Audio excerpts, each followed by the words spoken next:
Hey guys, we're back to see some NBA action, and let's take a look at the stats that Rondo had after that Miami game that propelled him to number 2 on the MVP list. 20 points, 6 assists, 18 points, 8 assists, 23 points, 8 assists, and this is even pro-rated. This is played with 8-minute quarters. That's how good Rajon Rondo has been, and this is also saying that how the league leader in assists has 6.6 assists, and Rajon Rondo predictably wins MVP. 11.5 points, 3.5 rebounds, 6.3 assists, 1.2 steals, no blocks at all, but who cares? 0.560 field goal percentage, that's incredible, and a 0.442 3-point percentage, just deadly from down there. And let's just check out his free throws. So 0.557, that's terrible. But then again, what can we do? He is still pretty bad from the free throw, and there's nothing we can really do to fix that. And Damian Lillard, a rookie that we played with over at New Orleans, of course, the game didn't really update his stats as we knew he could play, so he didn't really perform well back then. But now, well, luckily he's Rookie of the Year. And Leandro Barbosa, great guy, won 6th Man of the Year. Traded him for Harden though, not a bad trade. And Dwight Howard did well, surprisingly, did very well on this association.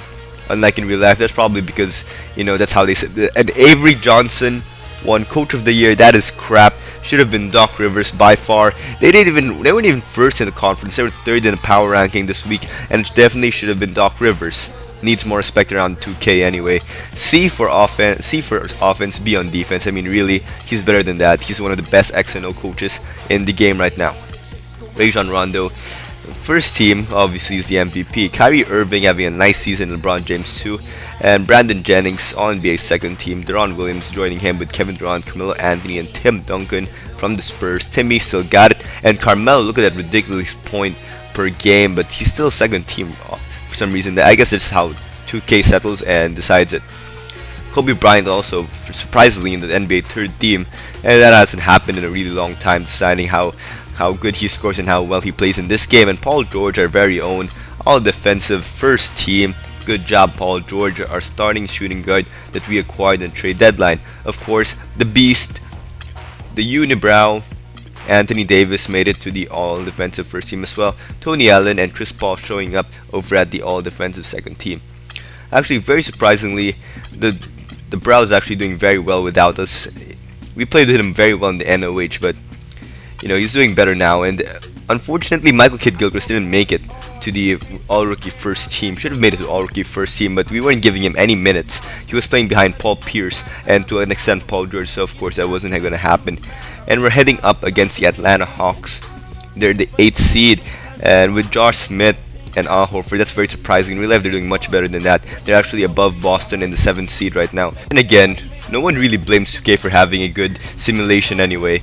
Let's just take a look at who's into the conference. You have the LAC at first seed over the other conference, which is not surprising. Chris Paul, Blake Griffin, unstoppable duo, especially in 2K. And now we're gonna adjust our rotation for playoff time. We're gonna be playing extended minutes. No more rookie U team, and Drummond probably won't be playing much. James Posey won't be playing at all. Drummond 1 minute, and we're gonna restrict Solinger's minutes as well. He's a liability because of his size right now, especially in the playoffs where people like LeBron is gonna beast, especially in the power forward position. Bayless is gonna play him 10 minutes, and Mike Kidd-Gilchrist deserves more minutes, and so does Bayless, 25 and 15. And of course, Paul George, beast mode, gonna give him some more minutes. And let's just give James Harden more minutes as well. And this is a tough team. We're gonna play these kind of rotation wherein we have a lot of people playing the most minutes. No longer the deep team that we usually had, but this is more effective this way. The same thing Boston does, even with a deep bench. They always have to play their veterans more. And you can see right there, we actually moved up our time from 8 minutes to 12 minutes because we're coming playoff time.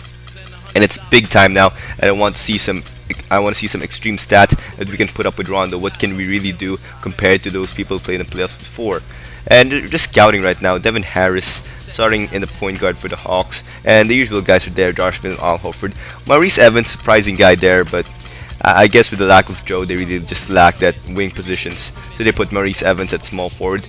Lou Williams, shooting guard, and Kyle Korver way down there in the rotation for some reason. Usually does hide in that anyway. Jeff Teague, their 6th man, and you can just look at those specs right there.